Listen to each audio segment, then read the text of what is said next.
Bismillahirrahmanirrahim. Assalamualaikum warahmatullahi wabarakatuh. Salam sejahtera untuk kita semua. Saya Fauzan Muntazar dari Fakultas Matematika dan Ilmu Pengetahuan Alam, jurusan Fisika, Program Studi Fisika. Pada video pembelajaran kali ini, saya akan memaparkan dan memberikan wawasan kepada teman-teman sekalian mengenai ejaan yang disempurnakan. Sebelumnya, kita harus mengetahui terlebih dahulu apa itu ejaan. Ejaan adalah seperangkat aturan atau kaidah perlambangan bunyi bahasa, pemisahan, penggabungan, dan penulisannya dalam suatu bahasa. Secara teknis, yang dimaksud dengan ejaan adalah penulisan huruf, penulisan kata, dan pemakaian tanda baca. Fungsi ejaan. Ejaan antara lain berfungsi 1. Landasan pembakuan tata bahasa. 2. Landasan pembakuan kosakata dan peristilahan. 3. Alat penyaring masuknya unsur-unsur bahasa lain ke dalam bahasa Indonesia. Secara praktis, ejaan memiliki fungsi untuk membantu pemahaman pembaca dalam mencerna informasi yang disampaikan secara tertulis. Pengertian ejaan yang disempurnakan. Ejaan yang disempurnakan merupakan hasil penyempurnaan dari beberapa ejaan yang disusun sebelumnya, terutama ejaan republik yang dipadukan dengan konsep-konsep ejaan pembaharuan, ejaan melindo, dan ejaan baru. Aspek-aspek ejaan yang disempurnakan. Yang pertama, penulisan huruf. Dua hal yang diatur dalam penulisan huruf, yaitu penulisan huruf kapital dan penulisan huruf miring. Penulisan huruf kapital. Huruf kapital dipakai sebagai huruf kata awal kalimat, huruf pertama ketikan langsung, huruf pertama dalam ungkapan yang berhubungan dengan hal keagamaan, kitab suci, dan nama Tuhan termasuk kata gantinya. Huruf pertama gelar kehormatan, keturunan, dan keagamaan yang diikuti nama orang. Huruf pertama nama jabatan dan pangkat yang diikuti nama orang. Huruf pertama nama orang. Huruf pertama nama bangsa, suku, dan bahasa. Huruf pertama nama tahun, bulan, hari, hari raya, dan peristiwa sejarah. Huruf pertama nama khas dalam geografis. Huruf pertama nama resmi badan, lembaga pemerintahan, dan ketatanegaraan, serta nama dokumen resmi. Huruf pertama semua kata di dalam nama buku, majalah, surat kabar, dan judul karangan. Huruf kapital dipakai singkatan dan sapaan. Huruf pertama kata petunjuk hubungan kekerabatan. Penulisan huruf miring. Penulisan huruf miring hanya bisa dipakai pada tulisan yang menggunakan mesin cetak atau mesin tulis yang memiliki huruf miring. Yang kedua, penulisan kata. Penulisan kata diatur dalam buku Pedoman Umum Ejaan Bahasa Indonesia yang disempurnakan dirinci dalam sejumlah kaidah-kaidah. Beberapa kaidah yang dimaksud adalah sebagai berikut.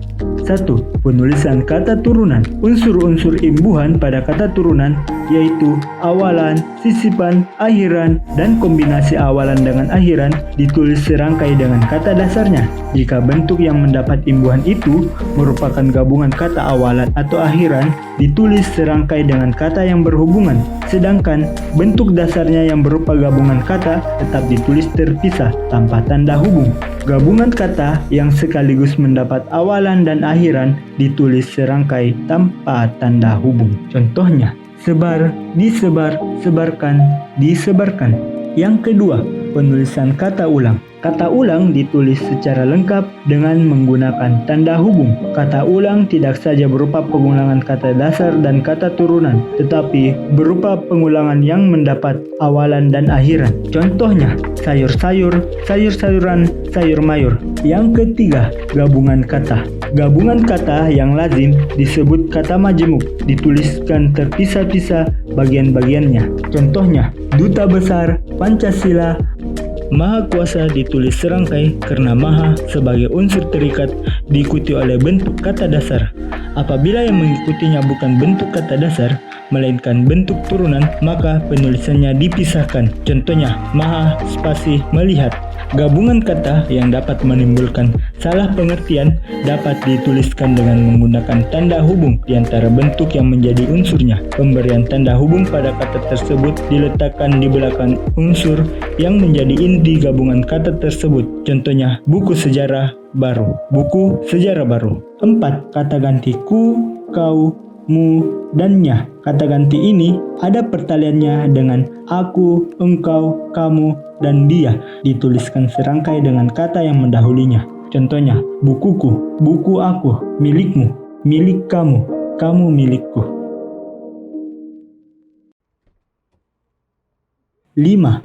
Kata depan di, ke, dan dari ditulis terpisah dari kata yang mengikutinya. Kenyataannya, pengguna bahasa masih kabur menerapkan kaidah tersebut. Pengguna bahasa tidak dapat membedakan antara bentuk awalan di dan ke yang penulisannya dirangkaikan dan kata depan di dan ke yang penulisannya dipisahkan. Awalan di dan ke yang penulisannya dirangkaikan selalu berhubungan dengan kata kerja dan mempunyai pasangan atau dapat dipertukarkan dengan awalan me. Adapun kata depan di dan ke selalu menunjukkan arah atau tempat dan tidak mempunyai pasangan, tetapi seperti awalan di. Cara lain yang dapat dipakai untuk mengetahui kata depan adalah dengan menggunakan kata tanya di mana dan kemana. Semua jawaban pertanyaan di mana dan kemana adalah kata depan. Contohnya, kemana Ulfa pergi? Ke arah sana. 6. Partikel lah, kah, dan tah ditulis serangkai dengan kata mendahulinya. Contohnya,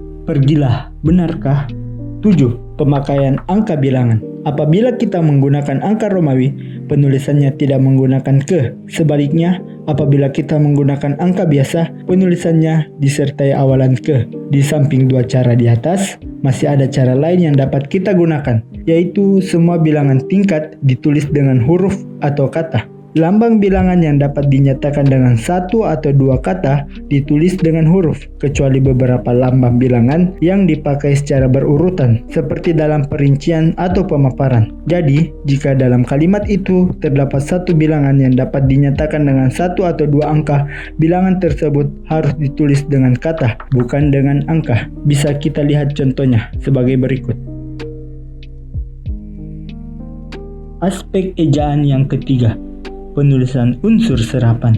Dalam hal penulisan unsur serapan dalam bahasa Indonesia, sebagian ahli bahasa Indonesia menganggap belum stabil dan konsisten. Dikatakan demikian karena pemakaian bahasa Indonesia sering begitu saja menyerap unsur asing tanpa memperhatikan aturan, situasi, dan kondisi yang ada. Pemakai bahasa seenaknya menggunakan kata asing tanpa memproses sesuatu dengan aturan yang telah ditetapkan. Berdasarkan taraf integritasnya, unsur serapan dalam bahasa Indonesia dikelompokkan dua bagian, yaitu 1. Cara adopsi, yaitu apabila unsur asing itu diserap sepenuhnya secara utuh, baik tulisan maupun ucapan, tidak mengalami perubahan. Yang kedua, secara adaptasi, yaitu apabila unsur asing itu sudah disesuaikan ke dalam kaidah bahasa Indonesia, baik pengucapannya maupun penulisannya.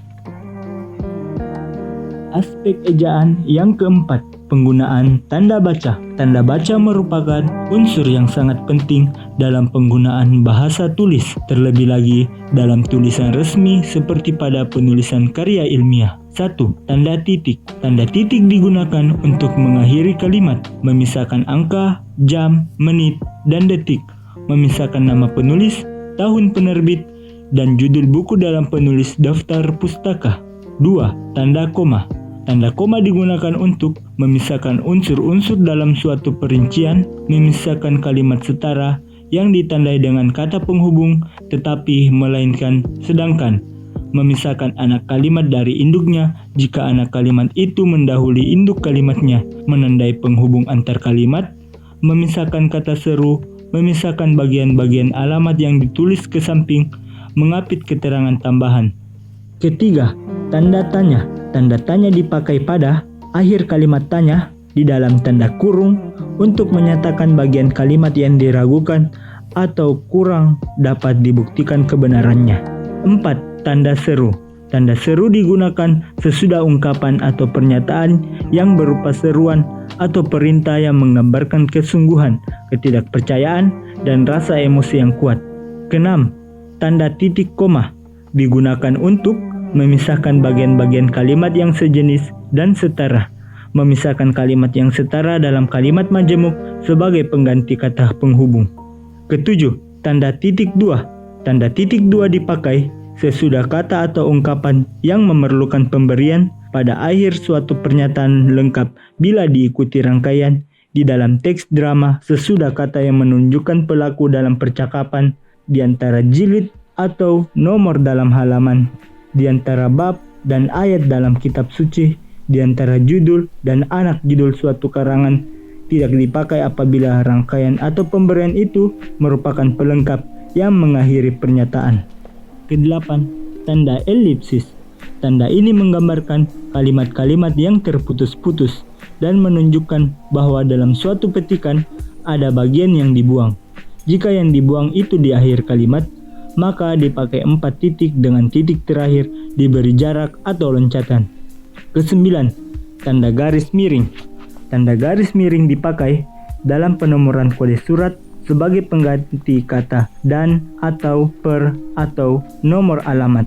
Kesepuluh, tanda penyingkat atau apostrof digunakan untuk menunjukkan penghilangan sebagai huruf, mengapit petikan yang tersusun di dalam petikan lain, mengapit terjemahan atau penjelasan kata atau ungkapan asing.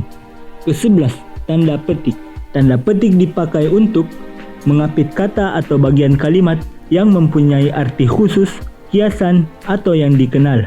Mengapit judul karangan sajak dan bab buku apabila dipakai dengan kalimat. Mengapit langsung yang berasal dari pembicara, naskah, atau bahan tertulis lain. Ke-12, tanda hubung. Tanda hubung digunakan untuk menghubungkan ke dengan angka biasa dan merangkai se dengan kata berikutnya yang dimulai dengan huruf kapital, angka dengan an, dan disingkat dengan imbuhan. Nah, cukup sekian penjelasan mengenai ejaan yang disempurnakan. Kurang lebihnya mohon dimaafkan. Terima kasih atas perhatiannya. Semoga materi yang saya paparkan menjadi video yang bermanfaat bagi teman-teman sekalian.